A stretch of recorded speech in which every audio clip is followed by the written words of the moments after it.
அப்படி பேசலையே அவர். அதுக்கு வரல. இந்தியா கூட்டணி இன்னும் வலிமைப்படுத்த வேண்டும், கொடுத்து விடக்கூடாது என்பதை அவர் வலியுறுத்தி வேண்டுகோள் வைத்திருக்கிறார். இதை நான் கண்டிப்பாக தலைமையிடம் சொல்லுவேன் என்று சொல்லியிருக்கிறேன்.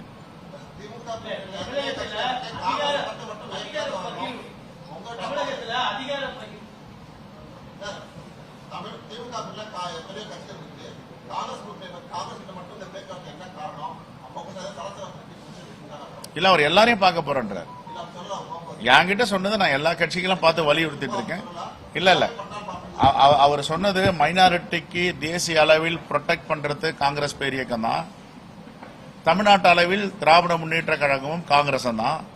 அந்த வகையில உரிமையோட நாங்க இஸ்லாமிய தலைவர்கள், மேனாள் சட்டமன்ற உறுப்பினர் அடிப்படையில் பாசிச சக்திகளுக்கு இடம் கொடுத்து விடக்கூடாது, மதவாத சக்திகளுக்கு இடம் கொடுத்து கூடாது, நாம் இன்னும் வலிமைப்படுத்த வேண்டும் கருத்து சொல்றார். அவரு சந்திக்கலாம், யார் வேணாலும் அங்கே அலுவலகத்துக்கு வரலாம், சந்திக்கலாம். அவர் சந்திச்சுட்டு தன்னுடைய கருத்தை சொல்லிட்டு போயிருக்காரு. நானும் மேலிடத்தில் அவருடைய கருத்தை சொல்லுகிறேன் என்று சொல்லியிருக்கிறேன்.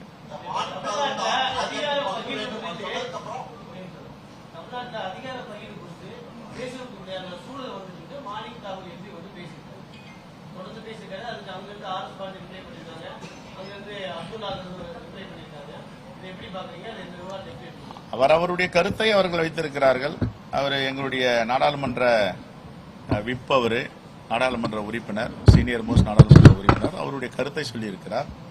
என்னை பொறுத்தவரை தமிழ்நாடு காங்கிரஸ் கமிட்டியுடைய தலைமை தெளிவாக இருக்கிறது.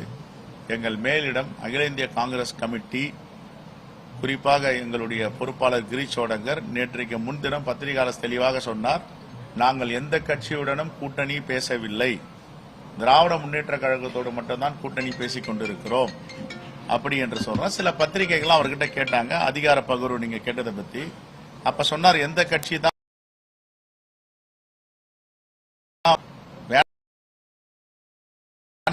எந்த தலைமை என்றாலும் எங்களுடைய அகில இந்திய தலைமை, தலைவர் ராகுல் காந்தி, தலைவர் மல்லிகார்ஜுன கார்கே, இங்க தமிழ்நாட்டில் இந்தியா கூட்டணி தலைவராக இருக்கிற அண்ணன் மு.க. ஸ்டாலின் அவர்கள், முதலமைச்சர் அவர்கள் சேர்ந்து முடிவெடுப்பாங்க.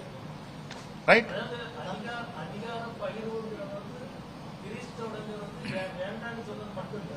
வேண்டாம் சொல்லி அவர்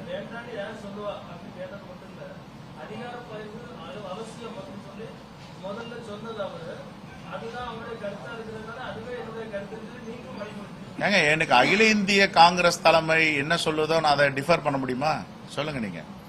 அகில இந்திய காங்கிரஸ் தலைமை ஒரு நிமிஷம் சார், எதுவுமே மாறல, அது அதுவா தான் இருக்கு. நீங்க தான் மாறுறீங்க. அந்த கேள்வி எப்படி கேட்கறீங்க, இந்த கேள்வி எப்படி கேட்கறீங்க, ஏதாவது கிடைக்குமான்னு பாக்குறீங்க தலைப்பு செய்திக்கு. நான் திருப்பி திருப்பி சொல்றேன், இந்தியா கூட்டணி என்பது வலிமையான கூட்டணி, ரொம்ப வலிமையா இருக்கு. இதை அசைத்து பார்ப்பதற்கு முயற்சிகள் நடந்து கொண்டு அசைக்க முடியாது. அவரவர்கள் கருத்து பேச முடியாது. எனக்கு சீட்டு வேணும், நீங்க நினைக்கிறதெல்லாம் எனக்கு வேணும்னா எங்க கேட்கணும்? கேட்க வேண்டியவங்கிட்ட கேட்கணும். மீடியா முன்னாடி கேட்டா எனக்கு கிடைக்குமா? நான் ஒரு தலைவராத மீடியா முன்னாடி கேட்கலாமா? அது தலைமை பண்பாது. சொல்லுங்க, நீங்க கேட்கிற கேள்விலாம் கேட்கறீங்க, எல்லாத்தையும் உங்ககிட்ட நான் நெகோசியேட் பண்றேன், எல்லாத்தையும் உங்ககிட்ட பேசுறேன்.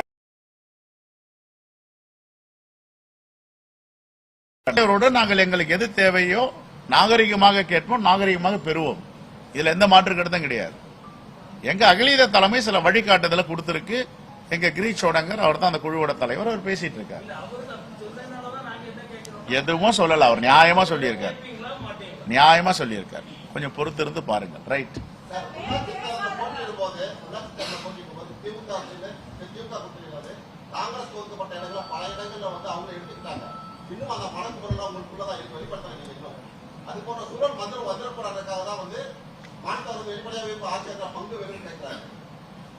ஏங்க, நான் ரொம்ப தெளிவா சொல்லிட்டேங்க.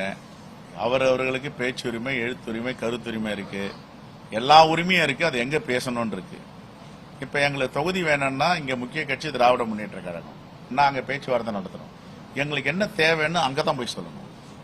நான் தங்க கிருஷ்ணன் கிட்ட போய் சொல்ல முடியாது. அவரை எங்களை வாங்கி தர போறாரு. ஒரு 2 சீட் எக்ஸ்ட்ரா வாங்கி தருவாரா?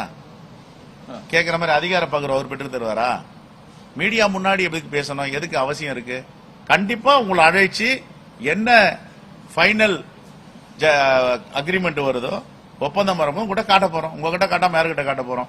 நீங்க முன்னாடியே ஒரு ஸ்பெகுலேஷன் பண்றீங்கன்னா அது எப்படி? அது அததான் கவலைப்பட்டுட்டு போறாரு தமீம் அன்சாரி. ஐயோ ரொம்ப கவலையா இருக்கு, கஷ்டமா இருக்கு, சில பேச்சுக்கெல்லாம் ஊடகங்கள்ல வருதுன்னா தலைவரை மாதிரி ஆட்கள் தான் எழுதி விடுறாங்க, ஒன்னு ரெண்டமா எழுதுறாங்க.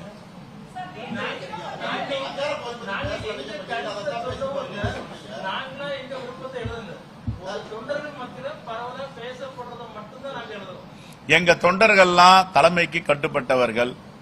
எங்க தலைவர்கள் ராகுல் காந்தி, மல்லிகார்ஜுன கார்கே என்ன சொல்றாரோ அதுக்கு கட்டுப்பட்டு கூட்டணி கட்சிகளை வெற்றி பெறுவதற்கு உழைப்பவர்கள். எல்லாரும் மாதிரிலாம் தாந்தோங்கி தனமா அறவேக்காட்டு தொண்டர்கள் எங்க கிட்ட கிடையாது. எங்க கிட்ட எல்லாம் தேசிய நெஞ்சங்கள், தேசிய தோழர்கள். அகில இந்திய தலைமைன்னா முடிவு எடுக்குதோ சரின்னு சொல்லுவாங்க. ஒரு தலைமைக்கு கட்டுப்பட்டவர்கள் தான்.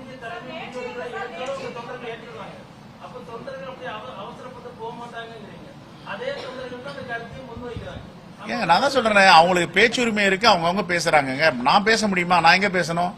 பேச்சுவார்த்தைக்கு போகும்போது பேச்சுவார்த்தை நடத்துற இடத்துல நான் பேசணும். நான் எல்லாத்தையும் பேசிட்டேன்னா இங்க அதுக்கு பேர் என்ன? தலைமை பண்பு. Right, thank you.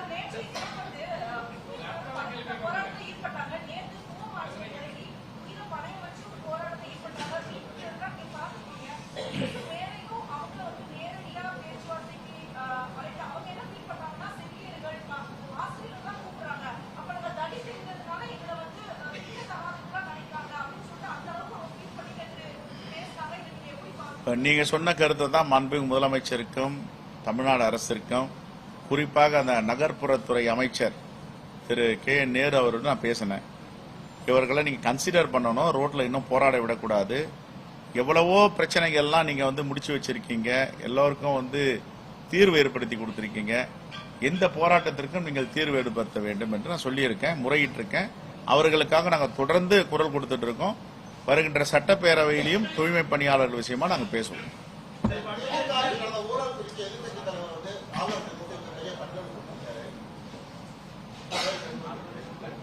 பட் கொடுக்கறது யாரு கொடுக்கறதுன்னு இருக்குல்ல. பொதுப்பணித்துறை நெடுஞ்சாலைத்துறை அமைச்சரா இருக்கும் போது உச்சநீதிமன்றம் நீதிமன்றங்கள்லாம் விசாரிக்கணும்னு சொன்னாங்க. எதுக்கு உச்ச நீதிமன்றத்தில் போயிட்டு தடை ஆணை வாங்கினாரு? ஏன் சிபிஐ விசாரிக்க கூடாதுன்னு?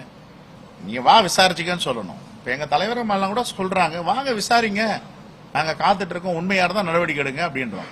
அவரையா போயிட்டு தடையானை கேட்டாரு? இப்ப அது மாதிரி தலைவர் போயிட்டு இவங்க மேல ஊழல் அவங்க மேல ஊழல்னு குற்றச்சாட்டு சொல்லலாமா? தான் மேலேயும் 1000 குற்றச்சாட்டு இருக்கு. எனக்கு ஒரே ஒரு வருத்தம் தான் தமிழ்நாடு அரசு மேலேயும் மாண்புமிகு முதலமைச்சர் மேலேயும். ஏன் இவர்கள் மீதெல்லாம் இதுவரை நடவடிக்கை எடுக்காம இருந்தாருன்னு தான் தெரியல. நடவடிக்கை எடுத்திருக்கணும்ல.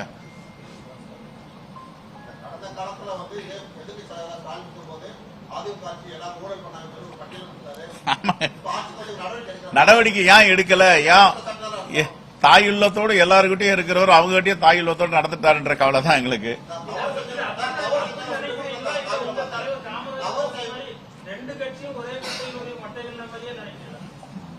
நீங்க இது மாதிரி வார்த்தை வரலன்னா உங்களுக்கு தூக்கமே வராதுங்க. இதெல்லாம் என்ன மட்டை கிட்ட அந்த காலத்துல எங்க தலைவர் சொன்னார், இப்ப நானும் சொல்லணும்னு நினைக்கிறீங்களா? விட்டுருங்க.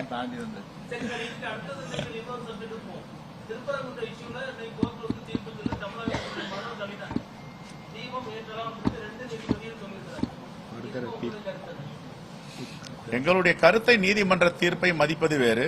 அதே நேரத்தில் அந்த பகுதியில் எந்தவித அசம்பாவிதங்களும் உள்ளூர் மக்களுக்கு பாதுகாப்பு இன்மையும் ஏற்படக்கூடாது. எல்லோரும் மகிழ்ச்சியோடு பாதுகாப்பாக இருக்க வேண்டும்.